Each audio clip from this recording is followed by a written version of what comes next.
So I want to go across now, live to Union Minister for Commerce and Industry. Minister Piyush Goyal now joins us. He, of course, is the big hero of this week after that very successful India-EU trade deal.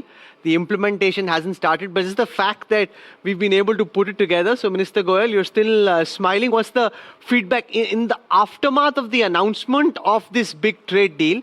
How confident are you that the vision that you had when this deal was being negotiated will actually, with concrete timelines, actually lead to execution and betterment for Indian exporters looking at exporting into the massive EU market? I think it's a fabulous budget that has been presented by Nirmala Sitharaman ji under the guidance of Honorable Prime Minister Shri Narendra Modi ji. It demonstrates that our Reform Express powers on. Ever since Independence Day address of Prime Minister, we have seen more than 350 reform measures. And this budget is reflective of the speed of change and the comprehensive nature of work that is being done to prepare new India to face the challenges of tomorrow. If you were to ask me, I would call this a future-ready Bharat budget. It is preparing India to grasp the opportunities that all the other measures are leading to, including the free trade deals. It is giving wings to the aspirations of 1.4 billion Indians. Now, I asked you also about the trade deal. You've got the big one with EU done. The elephant in the room, of course, is the trade deal with the United States. What can you tell our viewers at this moment about your assessment of when you're likely to cross the finishing line on the deal with DC? Exactly what I told your viewers yesterday about the US trade deal. You said basically that you don't negotiate with timelines in mind and the fact that it'll happen when it does. That's the best response that we have. I have a question on the high speed. No. I also said it's making, Rahul. Then you didn't listen to my interview. I also said it's making very good progress. And that we are confident that we should strike a deal in the near future. Okay, I wanted to ask you about these high-speed train corridors. You know, the Mumbai-Surat corridor running behind schedule on account of land acquisition delays, which we're now trying to catch up on. We've announced an expansion beyond that.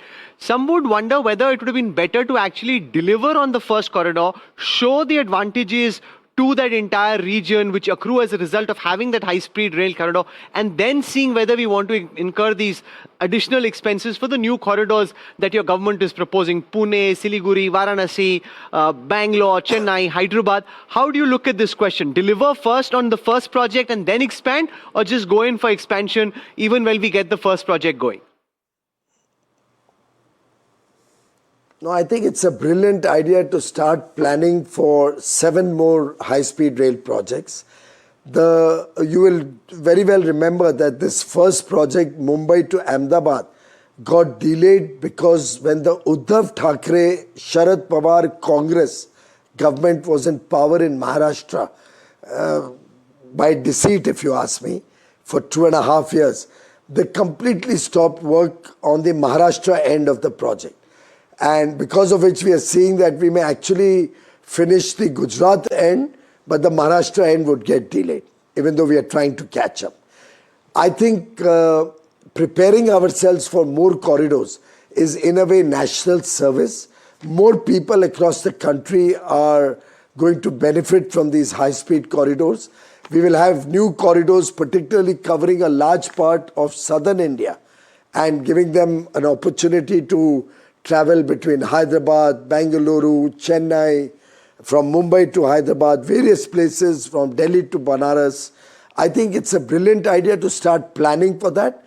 As the Mumbai-Ahmedabad bullet train starts, we will simultaneously have high-speed corridors, the planning phase, the land acquisition phase, the financing phase being sorted out so that we can see progress and give the benefit to the people faster.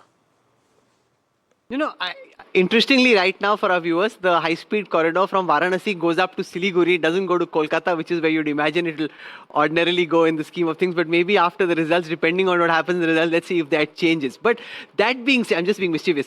That being said, on rare earths, the corridors that are being built, do you want to give our viewers a sense of our ability to catch up? Because China controlling a large part of the most consequential rare earths at this moment, and the concern that you want to extract these rare earths without damaging the ecology and the environment. Well, 4 new critical mineral zones are going to be developed, and I think it's a very forward-looking measure to look at the critical minerals available within the country and focus on areas like permanent magnets where we are vulnerable, given that global supply chains have a deep concentration in certain geographies.